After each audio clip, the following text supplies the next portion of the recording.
Mathéo Radio présente À haute voix la lecture intégrale des œuvres spirituelles majeures. Aujourd'hui, le disciple de Paul Bourget.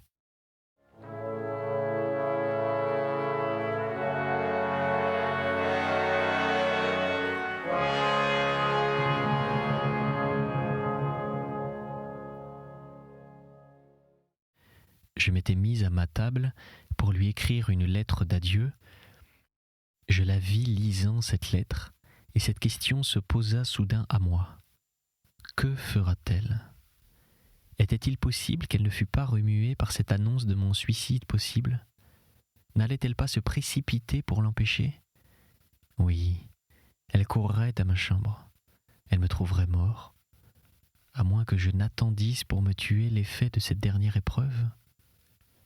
Là, je suis bien sûr d'y voir clair en moi. Je sais que cette espérance naquit exactement ainsi et précisément à ce point de mon projet. Eh bien, me dis-je, essayons. J'arrêtais que si, à minuit, elle n'était pas venue chez moi, je boirais le poison. J'en avais étudié les effets. Je le savais quasi foudroyant. Et j'espérais souffrir très peu de temps. Il est étrange que toute cette journée se soit passée pour moi dans une sérénité singulière. Je dois noter cela encore. J'étais comme allégé d'un poids, comme réellement détaché de moi-même, et mon anxiété ne commença que vers 10 heures, quand, m'étant retiré le premier, j'eus placé la lettre sur la table dans la chambre de la jeune fille. À 10h30, j'entendis par ma porte entr'ouverte le marquis, la marquise et elle qui montaient. Ils s'arrêtèrent pour causer une dernière minute dans les couloirs, puis ce furent les bonsoirs habituels et l'entrée de chacun dans sa chambre. 11h, 11h15, rien encore. Je regardais ma montre posée devant moi auprès des 3 lettres préparées pour Monsieur de Jussat, pour ma mère et pour vous, mon cher maître. Mon cœur battait à me rompre la poitrine, mais la volonté était ferme et froide. J'avais annoncé à mademoiselle de Jussat qu'elle ne me reverrait pas le lendemain. J'étais sûr de ne pas manquer à ma parole si... Je n'osais creuser ce que ce si enveloppait d'espérance. Je regardais marcher l'aiguille des secondes et je faisais un calcul machinal, une multiplication exacte. À 60 secondes par minute, je dois voir l'aiguille tourner encore tant de fois, car à minuit, je me tuerais. Un bruit de pas dans l'escalier, et que je perçus tout furtif, tout léger, avec une émotion suprême, me fit interrompre mon calcul. Ces pas s'approchaient. Ils s'arrêtèrent devant ma porte. Brusquement, cette porte s'ouvrit. Charlotte était devant moi. Je m'étais levé. Nous restâmes ainsi face à face et tous les deux debout. Son visage était décomposé par le saisissement de sa propre action, plus pâle encore, et ses yeux y luisaient d'un éclat extraordinaire. Il semblait noir, tant le point central en était grandi par l'émotion, jusqu'à envahir la prunelle. Je remarquai ce détail parce qu'il transformait toute sa physionomie. D'ordinaire si réservée, presque effacée, cette physionomie respirait l'égarement d'un être dominé par une passion plus forte que sa volonté. Elle avait dû se coucher, puis se relever, car ses cheveux étaient tressés dans une grosse natte au lieu d'être noués derrière sa tête. Une robe de chambre blanche, attachée par une cordelière, se plissait autour de sa taille, et preuve de son trouble affolé, elle avait passé en hâte ses pieds nus dans ses mules sans même s'en rendre compte. Évidemment, une angoisse insoutenable l'avait précipitée de son lit dans ma chambre. Elle ne se souciait ni de ce que je penserais d'elle, ni de ce que je pourrais être tenté de dire. Elle avait cru à ma lettre, et elle arrivait en proie à une exaltation si vive qu'elle ne tremblait pas. Fit-elle d'une voix brisée après ce silence dès la première minute. « Dieu soit loué, je ne suis pas arrivé trop tard. Mort, je vous ai cru mort. Ah, c'est horrible. Mais c'est fini, n'est-ce pas ? Dites que vous m'obéirez. Dites que vous n'attenterez pas à vos jours, jurez, jurez-le-moi. » Elle prit ma main dans les siennes par un geste suppliant. Ses doigts étaient glacés. C'était quelque chose de si décisif que cette entrée, une telle preuve d'amour dans un instant où je me trouvais moi-même si exalté que je ne réfléchis pas. Et sans lui répondre, je me souviens que je la pris dans mes bras en pleurant, que mes lèvres cherchèrent ses lèvres, que je lui donnai à travers ses larmes le plus brûlant, le plus tendre des baisers, le plus sincère, que ce fut une seconde d'extase infinie, de félicité suprême, et aussi qu'elle s'arracha de moi, ayant sur son visage toujours égaré toute la honte de ce qu'elle venait de permettre. « Malheureuse, disait-elle, il faut que je m'en aille. Laissez-moi m'en aller, ne m'approchez plus. »« Vous voyez bien qu'il faut que je meure, lui répondis-je, puisque vous ne m'aimez pas, puisque vous allez être la femme d'un autre, puisque tout nous sépare et pour toujours. » Je pris la fiole noire sur la table, je la lui montrai à la lueur de la lampe. « Le quart seulement de ce flacon, continuai-je, et c'est le remède à tant de souffrances. Dans 5 minutes, ce sera fini. » Et doucement, sans faire un seul geste qui pût la forcer encore à se défendre, « Partez, et merci d'être venu. Avant un quart d'heure, j'aurais cessé de sentir ce que je sens, cette intolérable privation de vous depuis tant de mois. Allons, adieu. Ne m'ôtez pas mon courage. » Elle avait tressailli tout entière quand la flamme avait éclairé la noire liqueur. Elle étendit sa main vers moi, m'arracha le flacon en disant « Non, non !» Elle le regarda, lut la petite inscription sur l'étiquette rouge, et elle trembla. Son visage s'altéra davantage encore. Une ride se creusa entre ses sourcils, ses lèvres palpitèrent, ses yeux exprimèrent l'agonie d'une anxiété dernière, puis d'un accent presque dur, saccadant ses mots comme s'ils lui étaient arrachés par une puissance à la fois torturante et irrésistible. « Moi aussi, dit-elle, j'ai trop souffert, j'ai trop lutté, non !» continua-t-elle en s'avançant vers moi et me prenant le bras. « Pas seule, nous mourrons ensemble. Après ce que j'ai fait, il n'y a plus que cela. »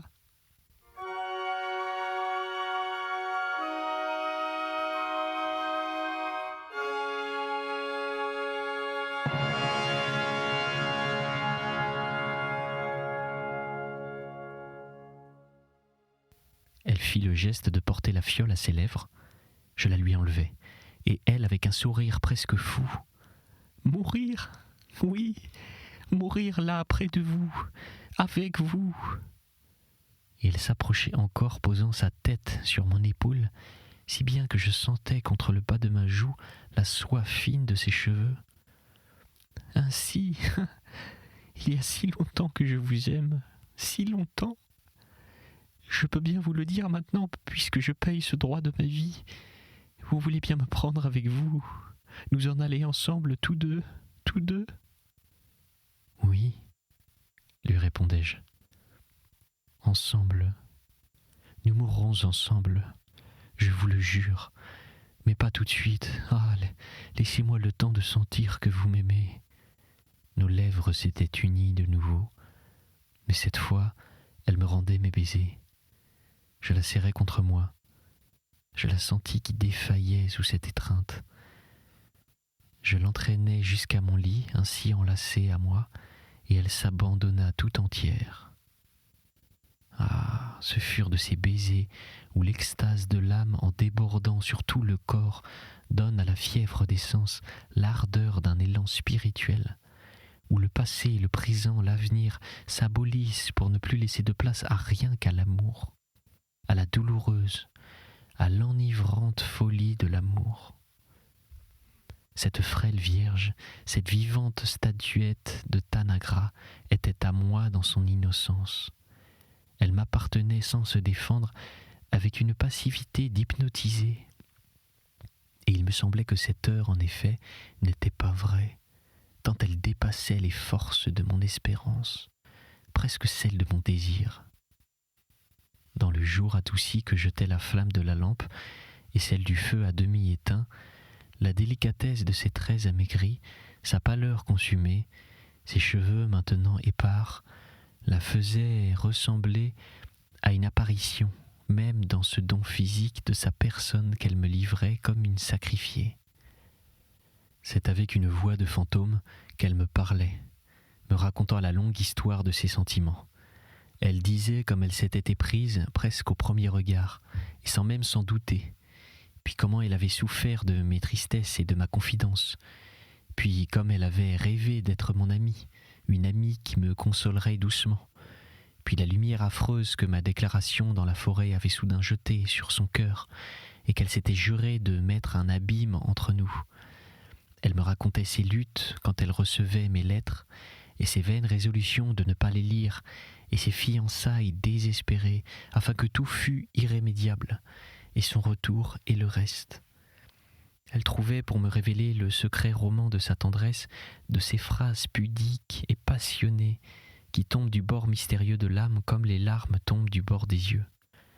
Elle disait « Je le pourrais que je ne voudrais rien effacer de ces douleurs tellement j'ai besoin de sentir que j'ai vécu par vous. » Elle disait « Vous me laisserez mourir la première pour que je ne vous voie pas souffrir. » Et elle m'enveloppait de ses cheveux.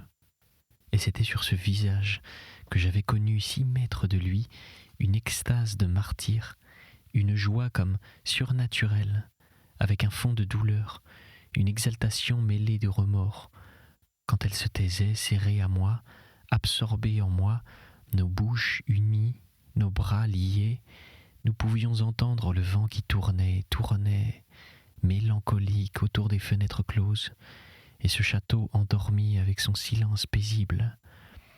C'était déjà la tombe, cette tombe vers laquelle nous roulions, entraînés hors de la vie par l'ardeur d'amour qui nous avait ainsi jetés sur le cœur l'un de l'autre. C'est ici, mon cher maître, que se place l'épisode le plus singulier de cette aventure, celui que les hommes appelleraient le plus honteux. Mais de vous à moi, ces mots-là n'ont pas de sens, et j'aurai le courage de tout vous raconter de cette heure. J'avais été sincère, je vous l'ai dit, et sincère sans l'ombre de calcul, dans cette résolution de suicide qui m'avait fait acheter la fiole de noix vomiques puis écrire à Charlotte. Lorsqu'elle était venue, qu'elle était tombée dans mes bras, qu'elle s'était écriée « Mourons ensemble », j'avais répondu « Mourons ensemble », avec la plus entière bonne foi. Il m'avait paru si simple, si naturel, si facile de nous en aller ainsi tous les deux.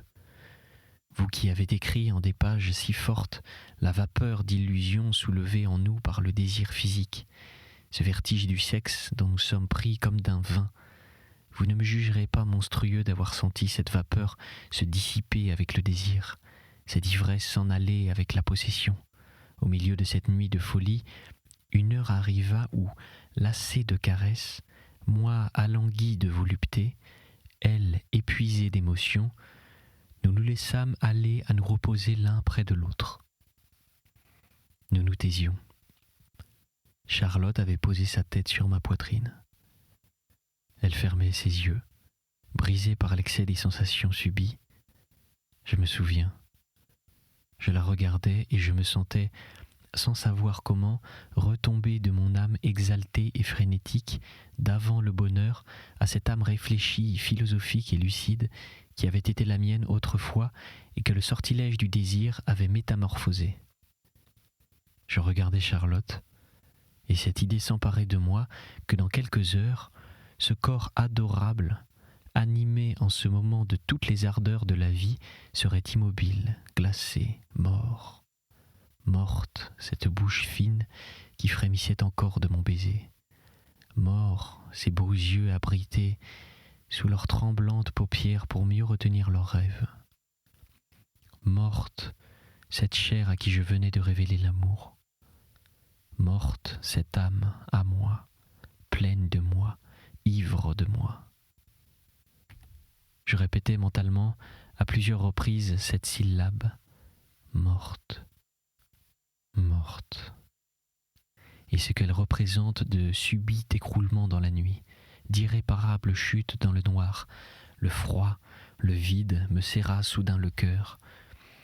Cette entrée dans le gouffre sans fond du néant qui me semblait non pas seulement aisée, mais passionnément désirable, quand la fureur de l'amour malheureux me dominait, tout d'un coup, et cette fureur, une fois apaisée, m'apparut comme la plus redoutable des actions, la plus folle, la plus impossible à exécuter ainsi. Charlotte continuait de fermer ses yeux, ses cheveux toujours défaits. Qu'elle était jeune, fragile, enfantine presque, dans son attitude. Combien à ma merci. L'amincissement de sa pauvre figure, rendu plus visible par la clarté adoucie de la lampe, me disait trop ce qu'elle avait senti depuis des jours. Et j'allais la tuer, ou du moins l'aider à se tuer. Nous allions nous tuer. Un frisson me secoua tout entier à cette pensée, et j'eus peur. Pour elle, pour moi, pour tous les deux, je ne sais pas. J'eus peur. Une peur paralysante et qui glaça mon être le plus secret. Cette âme de mon âme, cet indéfinissable centre de notre énergie. Subitement, par une volte-face d'idées pareille à celle des mourants qui jettent un dernier regard sur leur existence et aperçoivent dans le mirage d'un infini regret les joies connues ou convoitées, la vision s'évoqua de cette vie tout en pensée que j'avais tour à tour tant désirée et tant reniée. Je vous vis dans votre cellule, mon cher maître, en train de méditer, et l'univers de l'intelligence développa de nouveau devant moi la splendeur de ses horizons.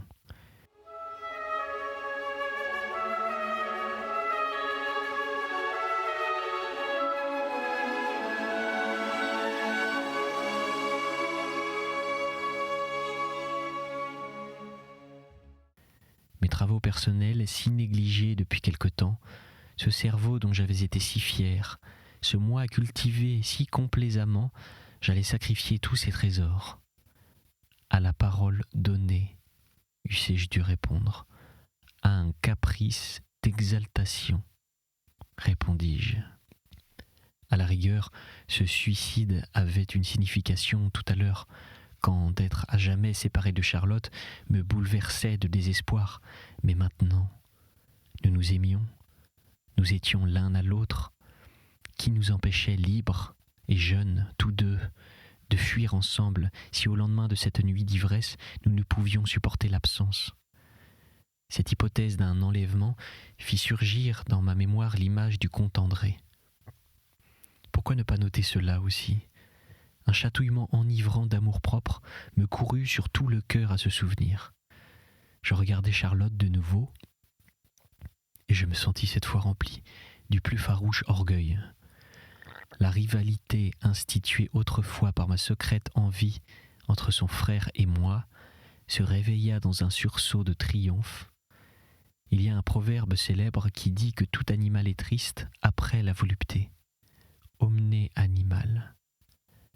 Ce n'est pas cette tristesse que j'éprouvais alors, mais un dessèchement absolu de ma tendresse, un retour rapide comme l'action d'un précipité chimique, à un état d'âme antérieur. Je ne crois pas que ce déplacement de sensibilité ait demandé plus d'une demi-heure. Je continuais de regarder Charlotte en m'abandonnant à ces paysages d'idées avec le délice d'une liberté reconquise. La plénitude de la vie volontaire et réfléchie affluait en moi maintenant comme l'eau d'une rivière dont on a levé l'écluse. La maladive nostalgie de sa présence avait durant notre séparation dressé une barrière contre laquelle s'était endigué le flot de mes sentiments anciens. Cette barrière supprimée, je redevenais moi et tout entier.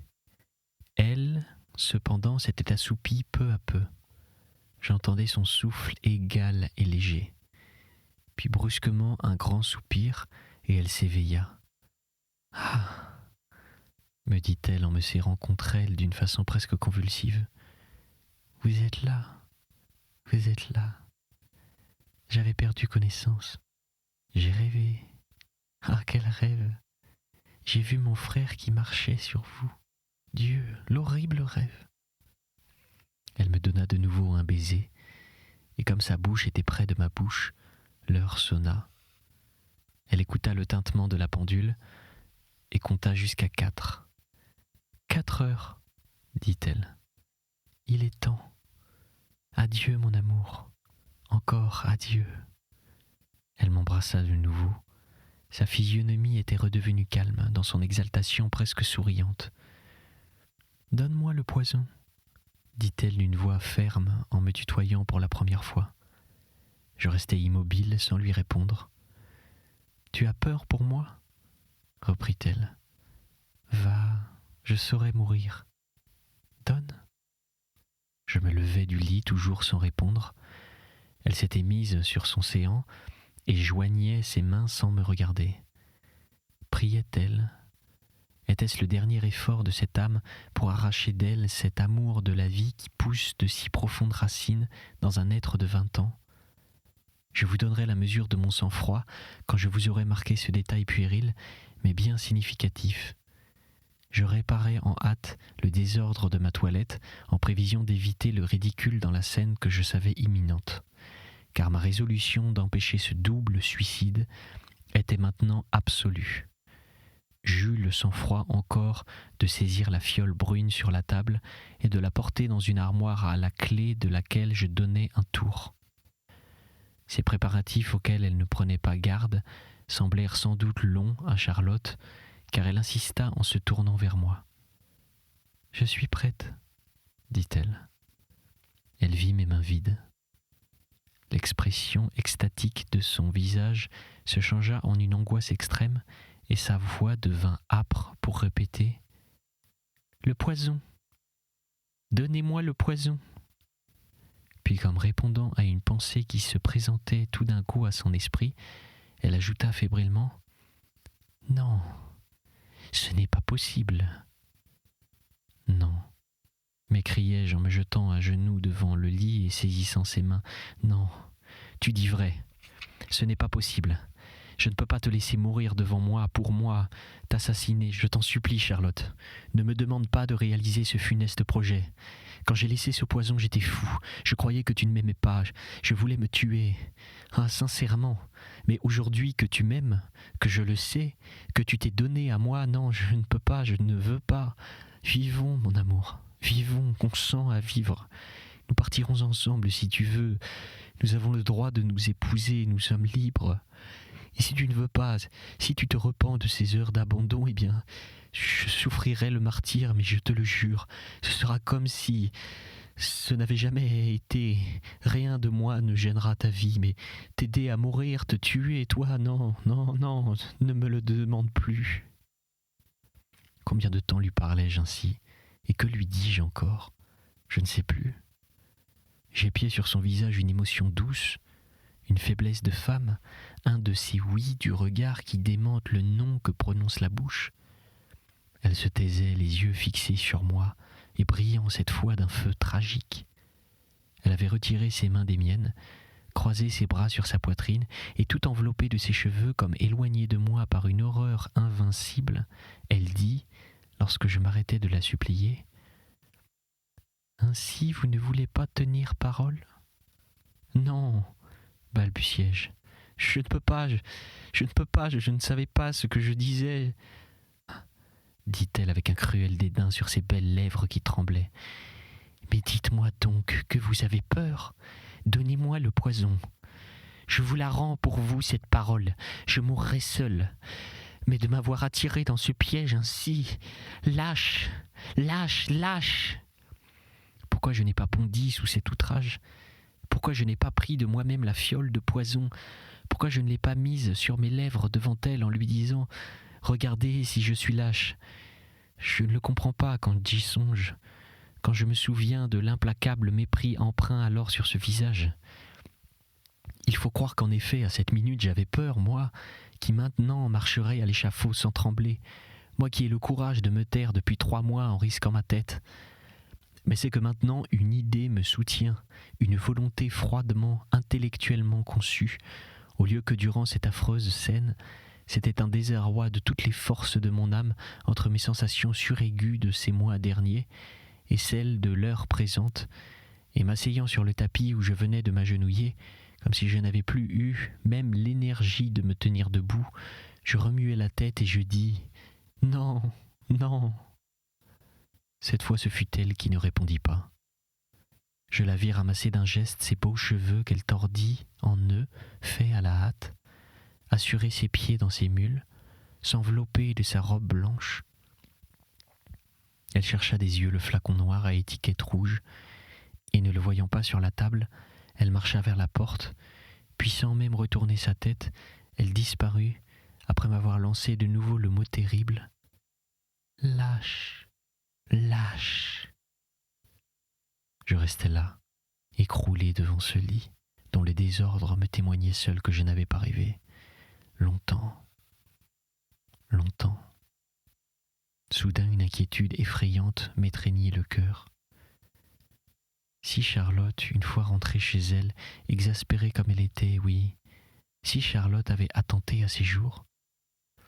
En proie aux affres de cette nouvelle angoisse, j'osais aller à travers le corridor et l'escalier jusqu'à sa chambre. Et là, collant mon oreille contre la porte, j'épiais un bruit, un gémissement, un signe, qui me révéla quel drame se jouait derrière ce mince rempart de bois que j'aurais fait sauter de l'épaule si vite pour lui porter secours. Rien. Je n'entendis rien. Les premières rumeurs du château commençaient de monter des sous-sols. Les gens de service se réveillaient. Je dus rentrer chez moi et je m'habillai. Dès 6 heures, j'étais dans le jardin sous la fenêtre de la jeune fille. Mon imagination en panique me l'avait montré, s'élançant par cette fenêtre et gisant à travers les membres brisés. Je vis ses volets fermés et au bas la plate-bande intacte, avec sa ligne de rosiers où s'épanouissaient les dernières roses frissonnantes et frileuses dans ce demi-jour glacé d'automne. Elle m'avait parlé cette nuit du charme qu'elle goûtait dans ses heures de détresse, et quand elle m'aimait sans me le dire, à s'accouder le soir au-dessus de ce parterre de roses et à respirer l'arôme de ces douces fleurs épars dans la brise. J'en cueillis une au hasard, et sa senteur me fit défaillir. C'était À haute voix, une émission de KTO Radio. Aujourd'hui, Le disciple de Paul Bourget. Lecture, Pierre Deveau. Captation et réalisation, Alexis Duménil et Thibaut Dagalier. Une émission disponible en podcast sur ktoradio.com et sur l'application KTO Radio.